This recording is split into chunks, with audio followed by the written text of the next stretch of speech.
let's have a deep dive in the topics for NEET PG, which you should not miss. So it's important to note that for your NEET PG examination, you have a range of topics ranging from pharmacology to anatomy, physiology, clinical medicine, surgery, pediatrics, gynecology, and many other subjects, right? So what is important is to identify the key things from each of the topic, and either while you are appearing for your examinations during your MBBS, you are using certain mnemonics, certain techniques to memorize. Those could be beneficial here. For example, some of the important topics: cardiac cycle, renal physiology, then important drugs, the ACE inhibitors, then you have the various type of colitis, the difference between those, the major bones of hand, the major bones of leg, the vaccination schedule for child, the approaches to deal with patients suffering from jaundice, from cholera, from typhoid,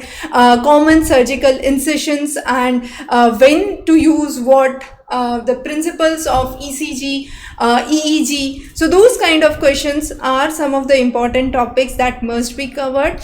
And as you proceed, as you prepare, you go through the content, you would find extensive preparation for each and every topic, ranging from surgery to ophthalmology to forensic medicine, psychiatry, dermatology, radiology, and so on. So prepare well, practice well. Wish you all the best. In case you have any questions or queries, feel free to connect back. Thanks for joining in.